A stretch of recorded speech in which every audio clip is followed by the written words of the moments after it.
Hey guys, I am Sharon Tillman here, and today I want to talk a little bit about rejection. So if you caught my late night post last night, talking about man's rejection versus God acceptance, then you'll kind of know where I'm going in the flow of this video. When we're thinking about rejection, we're thinking about what? What really is rejection, right? Rejection is basically the dismissal or refusal to be chosen, to be picked, to feel like a priority, to feel important to something or to someone, right? And so when we're thinking about rejection, we never want to look at it as something that we just dismiss, because rejection is a real thing. It's a real thing. It's a real feeling. Coming from a girl who was rejected in her life by her foundational love, I know exactly what it feels like to be rejected, to not feel important, to not feel chosen. And how does that rejection show up in my life later on? How does rejection show up? Well, whenever you feel rejected and you feel like you're not enough because you weren't chosen, or because you weren't prioritized, or you wasn't important in that particular relationship or in that particular season of your life, then it makes you feel less valuable. It makes you feel like sometimes you don't have what it takes. And then it's like a feeling on the inside. It's like something on the inside that always makes you feel maybe less than. It makes you feel like I'm just not enough. I don't have what it takes. Can I just help you out? I'm going somewhere with this, and so I want you guys to go with me. Your Father who is in heaven has accepted you. Like, can I just say it one more time? And I don't want to say it as a casualty, right? And I say this all the time. I'm not saying it as a casualty. And I'm not saying it even to dismiss the place of what you feel or dismiss the place of where you've been, because it is a real feeling. I have been there. I know exactly what it feels like. But if it wasn't for my Father's acceptance of me, then that rejection could have literally changed my whole life. Like, it could have changed the trajectory of my entire life, because it's like, once you get rejected, you just want to stay in that place. You're always overcompensating. You're always trying to make other people, especially the people who rejected you, right? You're always trying to make them feel like, for them to make them know that you're enough. Like, oh no, you rejected me. Oh, I wasn't good enough for you. I'm going to show you. I'm going to prove you wrong. I'm going to do this. I'm going to do that. But even in doing that emptiness that's on the inside of you, because now the motive is not pure. The motive is not clean. I'm doing this because I'm trying to prove them wrong. But the reality is, the rejection is sitting with me. And I'm still sitting in that place of feeling rejected. I'm still sitting in that place of feeling like I'm not enough. And now here I am overcompensating to prove that I'm enough.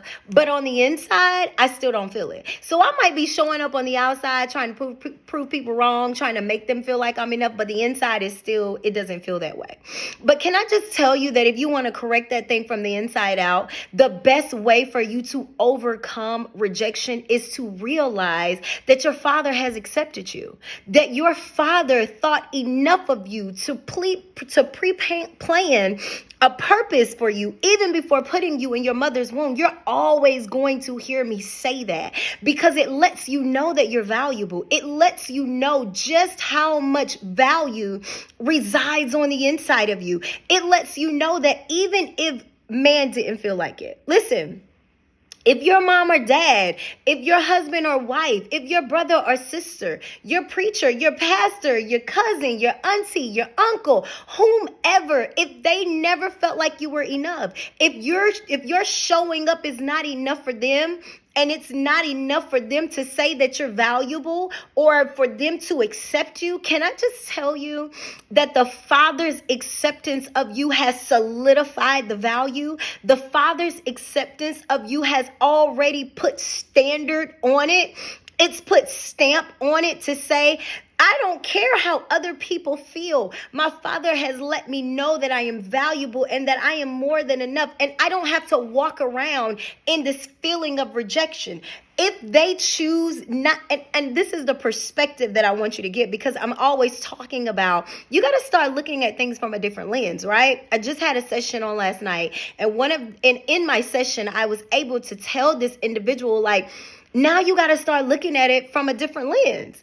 It's no longer a rejection of who you are, because when you know who you are in Christ, it doesn't matter what anybody else thinks or feel. Your Father has given you value, baby. You walk with the value that your Father has given you.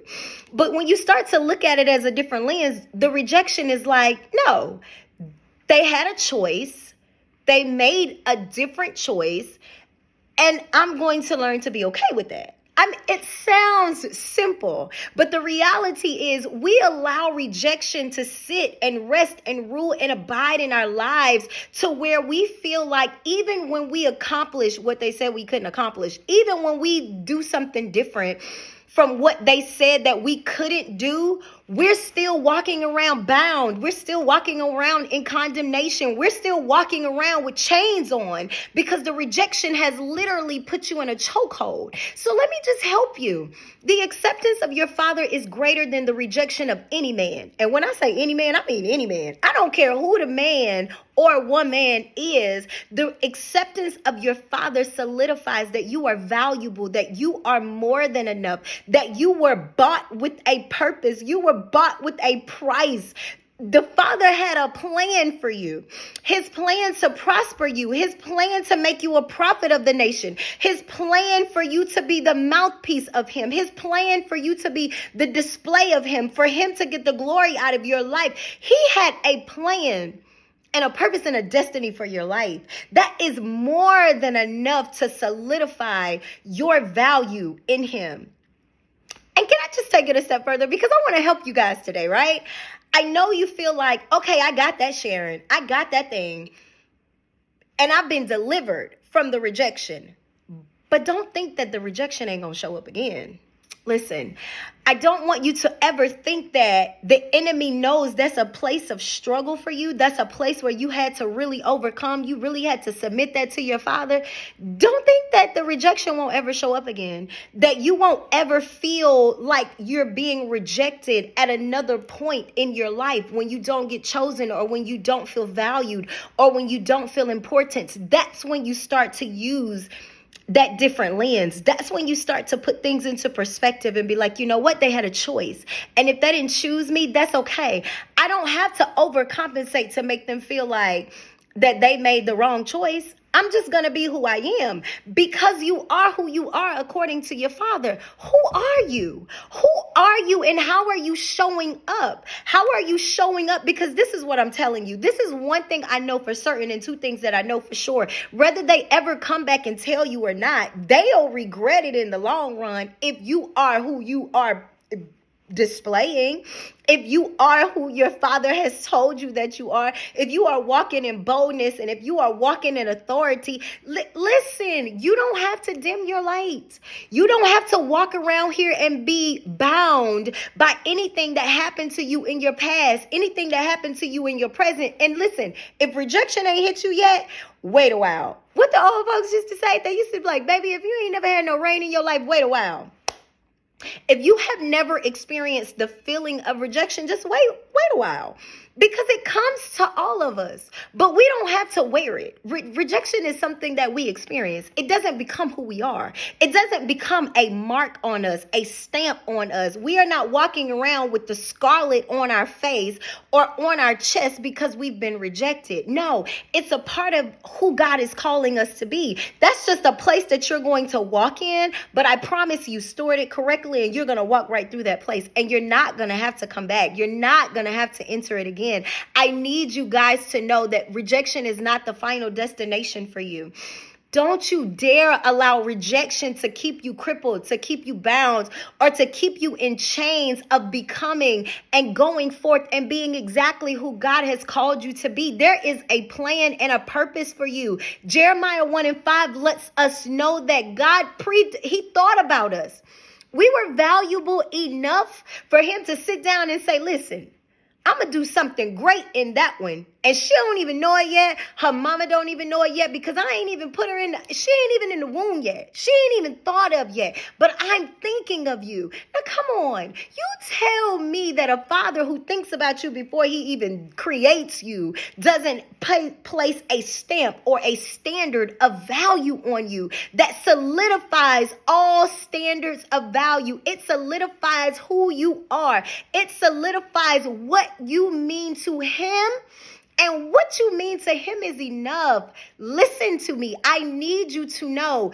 Don't be stumped. Don't be confused. Don't allow the enemy to trick you, to throw you off your game. Don't allow the enemy to keep you bound in a place that the Lord is trying to free you from. Rejection is not your final destination. Don't sit there. You got to keep moving, keep walking, and listen, and thank the Lord, because what's for you is for you. And if that was a situation that you were supposed to be in, you'll be in it. Thank the Lord and walk away from rejection because it's not supposed to keep you in a chokehold. It's not supposed to cripple you, and it's not supposed to keep you. It's got an expiration. And when you know things that got an expiration, when you hit that expiration date, it's time to throw that out. Let's throw that out because the expiration date has come. I am Sharon Tillman, and I love you guys for real. Have an amazing day.